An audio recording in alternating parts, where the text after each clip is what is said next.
Bonjour à tous, c'est Yoann, on se retrouve pour une nouvelle vidéo. Je vais jouer deux tables sur Winamax sur NL100.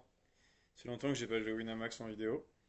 J'espère que vous allez bien. Belle année 2026 qui se profile. Écoutez, on est parti, on va faire une petite session. Je vous parle un peu de mes projets. J'ai un nouveau projet qui va sortir qui va forcément vous intéresser. C'est obligatoire en fait. On va pot roi 3 ici. On n'est pas obligé, hein. C'est clairement pas le bon roi 3 à pot. Genre roi 3 de pique, c'est bien meilleur. On bloque les calls et on a plus d'équité. Néanmoins, ça reste une situation où contre les gros size, les gens ils réussissent pas assez et ils foldent un peu trop. Donc je suis complètement ok de les prendre. Après, on peut aussi bet mi-pot, rebet plus tard. Franchement, c'est aussi ok. Donc bref, je vais sortir mon nouveau projet en 2026. C'est mon dernier projet poker. Je vais vous mettre le lien en description. Et en gros, c'est un mix entre du mentoring et une format. Vous avez mon contenu chaque semaine qui sort. Et on est 6 coachs pour répondre à vos questions, vos mains, etc. Euh, c'est beaucoup plus direct et simple. Je pense que la plupart des gens maintenant ils ont plus forcément besoin de contenu. Bien sûr, un beau contenu c'est important, mais c'est pas le plus important. Je pense que le plus important c'est d'avoir du feedback rapide, de pouvoir réduire cette incertitude quand vous jouez. Et avec Roi 3, on va faire tapis tout simplement. Donc voilà, je suis assez content de pouvoir. On rep rien, mais les gens collent pas à ce spot-là. Euh, ça va folle massivement. Donc je suis vraiment content de pouvoir le release. En plus, comme vous êtes très chanceux, parce que vous êtes FR, et bon, la chaîne a plus de 4 ans maintenant, donc vous avez le droit à des petits passe droits. En gros, le, le format il est simple. Euh, c'est 170 par mois. C'est pas très cher. En plus, en euros, ça fait un peu moins. Euh, et vous avez accès du coup à 5 coachs qui répondent à vos mains tous les jours, répondent à vos questions tous les jours. Vous avez du contenu chaque semaine. Je ne vais pas trop faire de promo, si vous êtes intéressé de toute façon, il y a le lien en description. Et pour les Français, un mois gratuit. Donc vous avez absolument aucune excuse. Et dedans, on vous expliquera le modèle. Moi, ce qui me permet de faire un truc aussi moins cher, c'est que du coup, on a un modèle où en fait, on permet aux gens de s'affilier et du coup avoir une grosse réduction sur le prix de la format et pouvoir improve. Donc voilà, ça dure 9 mois. Le but, c'est de vous faire progresser le plus rapidement possible au début et que ça fasse ça au niveau de la courbe de progression. Je crois que ça, vous allez voir à l'inverse. Bref. Donc voilà, si vous êtes intéressé, cliquez sur le lien en description et on va vous introduire l'offre plus en détail. Et de toute façon, il y a un mois gratuit sans engagement, en posant mettre la CB, etc. Donc voilà. Allez, on va essayer de chercher d'autres tables. Alors, on a eu un limp. Je crois qu'il y a deux récréatifs là sur cette table. Je me suis mis sur cette table également. Je crois qu'il y avait deux joueurs, mais visiblement, il n'y a personne. On va checker à 8 et 2. Et bien sûr, les sites affiliés qu'on a, on a littéralement tous les sites. Il n'y a pas un seul site qu'on n'a pas, à part PokerStar. Donc vous avez vraiment l'embarras du choix. Bref, les informations sont en description. 8 de off, on va fold ici contre un overbet. Paire de 7, je vais open. Au début, je voulais vous faire une session sur ACR. Parce que PS, je peux plus jouer, j'ai des soucis avec mes papiers d'identité. J'ai fait le compte en Estonie, mais du coup, j'ai perdu ma carte ID. Il faut ma carte ID, sinon je peux pas jouer. Et GG, j'aimerais bien jouer un peu moins dessus. Après, bon, je suis un peu obligé de faire des vidéos sur GG, je me rends compte, parce que c'est le seul site où je peux lancer de la Russian Cash et directement faire du jeu. Mais bon, c'est pas grave. Valet 8, on va open. Et DC4 off, on va fold. Dame 8 de pique, on va open. Et bien sûr, le but de ce que je vous enseigne, c'est vraiment de réduire cette incertitude quand vous jouez et vous permet de pouvoir avoir plus de certitude quand vous jouez, et notamment sur le plan de jeu qu'on voit ensemble. Donc il y a une petite liste détaillée de ce qu'on voit dans le programme en description. J'avais dit que j'arrêtais d'en parler pour focus sur la vidéo, donc on s'exécute. Alors, paire de roi, et c'est valide un mois, hein, d'ailleurs le mode essai. 10 off, et c'est que pour les 50 premiers. Donc on y va. Allez, d'ici on va folle, j'ai l'impression, j'aimerais en parler. On va se rajouter une table de go fast. Trafic qui commence à arriver. Bon, ça fait 4 bêtes jam. Ok, on va fold. Assez curieux ce 4 bêtes jam, hein, surtout vu le size de mon 3 bêtes. Si c'est 9 off, bancal, on va payer, mais. Ça me dérange vraiment pas hein, de fold le bottom comme ça hors de pause. 8-6 off, on va fold. La raison pour laquelle je fold, c'est parce que lui il va open. Regardez, il va la jouer. Parce qu'en fait, s'il ne jouait pas, il aurait déjà fold. Parce qu'il a mis le réveil. Donc du coup, je m'attends à ce que, en général, il y ait un peu plus de main forte. Et vu que j'ai une main qui est déjà très bancale contre deux fiches, on va la fold.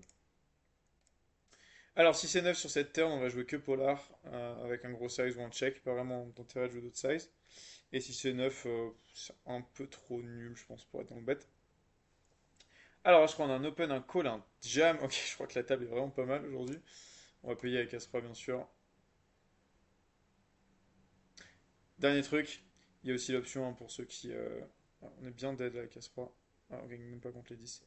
Il y a une option aussi si jamais vous jouez déjà sur des très beaux sites. Pour, là, je vais overbet par contre avec ma main. Je ne bloque beaucoup les folds puisque le 6 de trèfle va souvent bet avant. Donc je suis plutôt une bonne main en overbet à la river. Ouais, bref, ce que je voulais dire, c'est que vous avez aussi l'option, hein, le pricing un peu différent, de jouer pas sur les rooms affiliés qu'on a. Parce que je sais qu'il y en a qui vont jouer bah, des belles rooms qui sont pas forcément envie de partir, donc il y a aussi, aussi cette option-là, dépendant des limites que vous jouez, etc. etc. Alors, paire de 9 en 100, c'est pas déjà un très bon call en vrai, je vous conseille de la fold.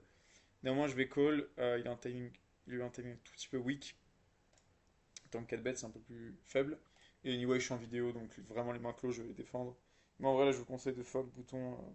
Ah, mais non, mais attendez, on n'est pas bouton Big Blind, on est bouton SB là. Non, bah c'est un call alors. Je pensais qu'on était Big Blind bouton. Ok, intéressant son check back. Je sais pas trop ce que ça rep là, un check back sur As-Roi As-Roi Dame 10. Je pense que sa range elle est relativement strong, je vois pas vraiment fold beaucoup de deux paires ici. Donc ce que je vais faire c'est que juste checker et je pense que je vais give up. Pas grand chose d'autre à faire en vrai. Genre j'ai pas des bloqueurs qui sont mauvais parce que en vrai il y a pas vraiment de 9x qui 4 bet, quoi. Il y a un peu de roi 9, peut-être quelques fois, genre des mecs qui 4 bet 9 et 8. Mais ouais, un peu trop scary là. Roi 6 on est open contre un mec, le mec à jam. On va décider de check back sur roi 17. C'est un board où on va leur mixer. Ça me dérangerait même pas de faire cher, hein, même si c'est un board mono, parce que ça reste une texture où bet cher peut faire sens. Attends une seconde. Et roi 6 ici, on va recheck à la turn. Et bref, t'as des trucs. Je suis vraiment content du modèle que j'ai find, parce que du coup, ça permet aux gens d'avoir un truc quand même vraiment de qualité. Sinon, je pourrais pas faire payer aussi peu cher. Donc voilà, c'est quand même un prix, hein, c'est-à-dire qu'il faut quand même vouloir progresser, être un minimum investi. Mais voilà. Je pense qu'un pick, ça aurait plus réfléchi une dame pareille. Je vais aller target son bottom, là, il croit 6. Ouais, il a collé en 10. C'est un peu ce que je pensais. Je pense que quand les mecs ont un pick, ils bet, ou alors ils réfléchissent un peu plus. Donc en fait, il y a énormément de mains sans pick sur lesquelles on peut gratter de la value ici.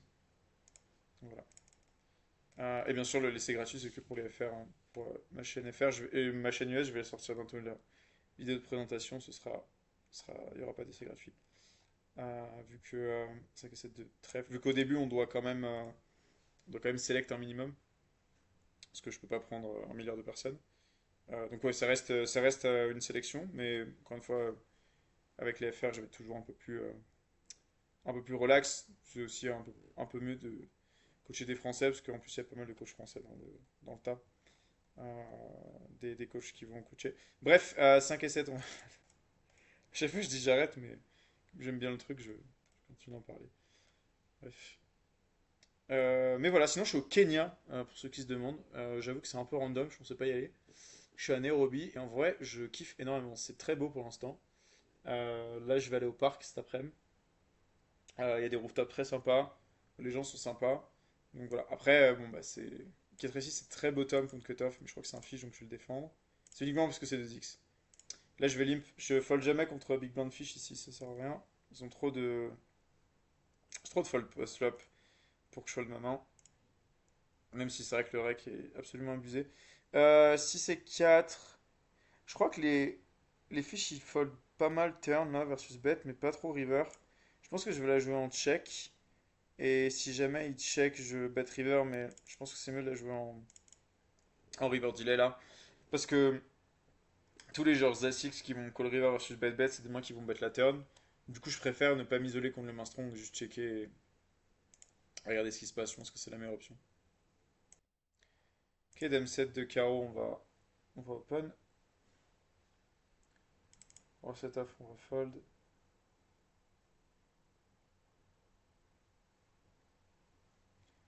Ouais, 3 off, on va fold.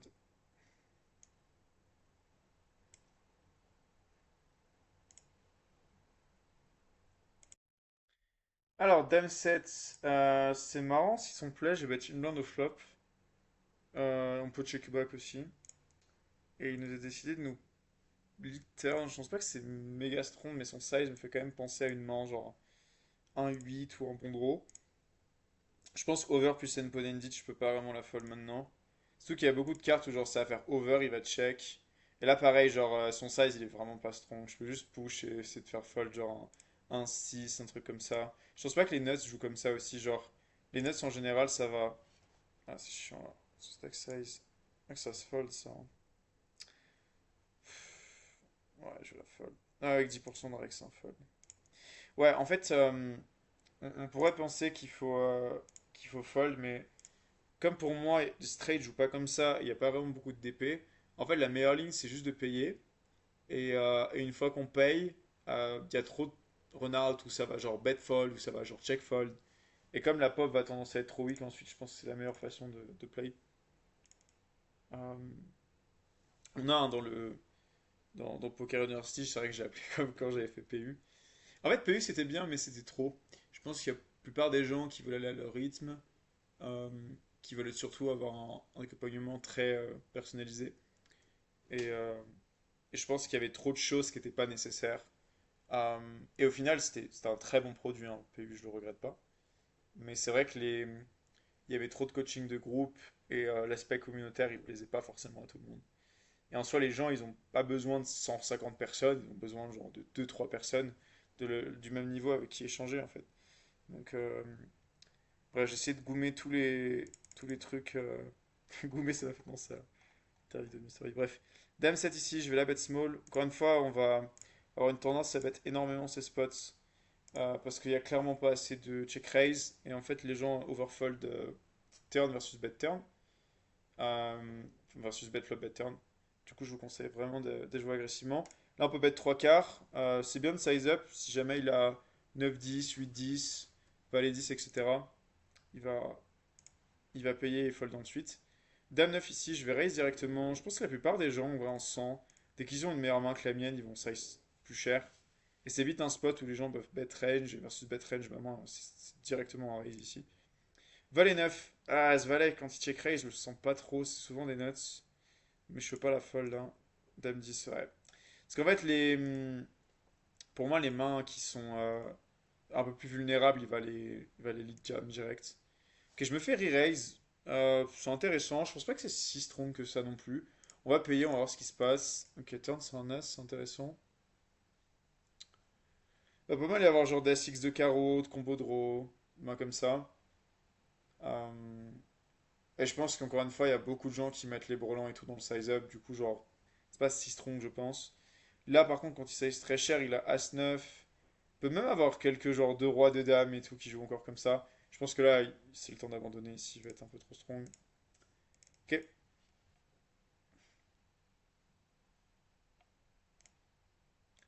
Donc, ouais, qu'est-ce qu'il y a dedans? On voit pas mal de pré-flop timing. Il y a la data. Pas vraiment la data, c'est plus, ok, quel spot. Et mettons que vous avez, je sais pas, genre 3 heures ou 5 heures de votre temps à allouer à ça. Quels sont les spots qu'il faut vraiment connaître, là où c'est overfall, c'est overcall, etc. Le but, c'est pas de tout voir en détail, hein, c'est pas du tout orienté sur la MDR. Mais avoir les bons spots, ça fait clairement de l'edge. Si on veut être Mipo, As-Valet, on a un spot parfait pour delay. On va pas mal traiter aussi la gestion de l'incertitude. C'est un thème que les gens parlent pas beaucoup, mais si vous savez quoi faire en moyenne et quelle va être la meilleure option en moyenne dans des spots d'incertitude, vous allez faire plus de sous. As-Valet, on peut faire tapis ici, spot facile. Valet 7, on va bet Mipo en value. Alors pourquoi j'ai delay avec As-Valet? Parce que je sais que ma main, contre une range de small blind, elle a de la showdown, mais pas tant que ça. Et en fait, le mount de gens qui vont coller à la terre plus fall river est tellement immense. Quand vous comprenez ces lines, bah, en fait, vous pouvez les utiliser constamment. Et de toute façon, vous voyez, hein, je fais pas de cut dans mes vidéos, ça marche quand même relativement souvent. Ah, ça doit, hein, parce que je jam vraiment beaucoup. Mais disons que même les quelques fois où je me fais call, c'est souvent genre des mains strong. Et en fait, des fois, le bluff est quand même bon parce que le mec call juste ses DP par exemple. Alors ici, je pense que les 5 et les mains strong vont lead souvent. Donc il a souvent un 10 ou une petite paire. Je pense que je vais mettre un tiers et je vais essayer de faire call une main moins bonne là. Je pense qu'il y a quand même une grosse proportion des gens. Ok, bon là, une flush. Franchement, ça va arriver. Il y a beaucoup de gens qui vont lead les flush. Je pense qu'ils fold jamais un 10. Il y a pas mal de pocket pairs qui peuvent me call aussi. Donc je pense qu'on a un value bet obligatoire. En plus, vu que j'ai bet au flop, il a quand même nettement moins de valets qui me battent. Donc, ouais. Alors, paire de valets, on a 3 bêtes. On est contre 2 récréatifs. Je pense que je bet vraiment pas cher. Le but, c'est de faire call des paires de 10, paires de 9 que je domine, des genre As-Valet, As-10 qui ont quasiment pas d'out. De toute façon, bah, s'ils ont une dame, ils ont une dame. Je peux pas faire grand-chose. Et là, quand on bet la flop et qu'on se fait snap raise par Big Blind, ça sent pas bon. Le seul problème, et j'ai un gros problème, c'est que 2 As, je pense pas que ça joue comme ça. Et lui, pour le coup, il a enfin, call call dans 3 bêtes avec 18 off. Je pense que je suis obligé de la push et il va y avoir trop de genre 6-7 et de mains qui veulent faire peur. Mais je pensais qu'il y a une dame ici. Je pense que même une dame contre mon size, ça fink. Là, je pense que je suis devant. Ah bon, ok, je suis pas devant. Mais le truc que je me dis, c'est que en fait, même quand il a une dame, je suis toujours 15%. Et il n'y a pas tant de dames que ça. Genre vraiment, il y a juste As, Dame, Chou, 3 dames. Et ça reste un mec qui avait 18 off, qui peut clairement avoir genre 6 et 7, 5 et 4, flush draw. Donc je pense que je suis obligé de la push. Si j'ai pas le cœur, je pense que c'est ok de la fold, mais là je pense que je suis obligé de la bet push. Même il peut avoir des genres paire de 8, paire de 9. Et je pense pas qu'il y ait deux As de roi qui snap près. En général, c'est call 4. Du coup, genre vraiment les seules mains qu'il peut avoir, c'est genre roi, dame, as, dame, quoi. Peut-être d'avaler un peu, j'ai lock. Donc sympa. 5 et 2 versus check flop sur une overcard. Ici, vous pouvez prop toute votre range. Parce que, alors il y a des spots, ça fold pas assez. Mais le nombre de fold river est absolument astronomique. Et là, sur un 6 il en a assez peu. Je pense que je vais bet 15 s'il lui faire peur. S'il a un 6 GG, mais tout le reste va fold. Les 9 vont fold. Il va y avoir quelques valets. Je pense que les valets, ça va au moins fin qu'à raise. Et les fiches ont le droit de fold des top pairs, hein. Je vise pas un valet, hein, clairement, mais ils ont le droit de fold des top pairs. Il y a beaucoup de mains aussi qui préfèrent river delay, mais le problème avec Gutshot, c'est que ça rentre pas très bien dans le river delay. Je peux pas vraiment check raise. Donc, je préfère la mise à la turn directement. Je pense que ça va être un peu meilleur. Ok, dame 3 off, on va folder.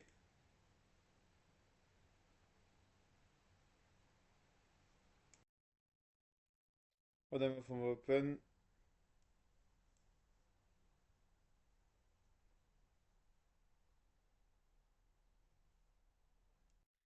Alors, il a call. Flop, on va bet half. Je pense que half, c'est le meilleur size. Genre, c'est des boards où je pense que ça va être plus cher. Mais pas tant cher que ça, hein. Genre, Jack 10-6, c'est pas le meilleur board parce que c'est un board qui est euh, assez évolutif. Donc, il va souvent être. Où la turn va souvent changer d'équité. Donc, genre, As, Roi, X, je peux le bet plus cher. Après, ça reste un board, on peut clairement overbet, hein, mais je pense que c'est fine sur ce board de bet Mipo. Donc voilà. Mais sinon, pour vous parler un peu plus du. Attendez, je vais remettre la cam. Non, c'est étrange. Ah, c'est bon. Ouais, pour vous parler un peu plus du Kenya, en fait, c'est sympa. Moi, j'avais beaucoup de préjugés sur ces genres de pays. Mais en fait, la qualité de vie qu'on peut avoir est quand même nettement supérieure. C'est vraiment pas cher du tout. Après, si vous voulez dans des beaux hôtels, ça va toujours être un peu le même prix standard en Europe. Mais franchement, enfin, aller dans un safari solo, c'est genre moins de 100 balles. Il y a quand même des très beaux hôtels, vous savez, les hôtels où il y a genre il y a des girafes dans votre chambre et tout. Je ne les ai pas fait encore, c'est vrai que c'est à certains prix. Mais par exemple, un resto, ça va être 4 fois moins cher que la France. Tout va être moins cher, les gens sont quand même plutôt sympas. Après, bien sûr, encore une fois, on est au Kenya, donc faut pas aller marcher avec son téléphone comme ça devant, parce que voilà. Mais globalement, non, c'est la plupart du temps, en vrai, dans les rues, assez safe. Bien sûr, il y a un peu d'emmerdement, mais je pense que quand on est un homme, une femme, c'est différent. Mais après, si vous marchez droit, que vous avez un peu de cash sur vous, ça va. Parce qu'en fait, euh, c'est un truc que j'écoute souvent, genre en mode ouais, tout le monde vous demande de l'argent et tout. C'est vrai, en soi, il y a un militaire, en dehors de l'aéroport, je devais charger mon tel, il m'a dit, il m'a montré une prise. Après, il m'a checké, il m'a dit, tu me donnes rien. Bon, j'avais pas encore retiré du cash, je l'ai revu, je l'ai retiré. Je veux dire, il demande pas la lune, quoi. Genre, juste, on lui donne 1, 2 euros, ils sont déjà très contents.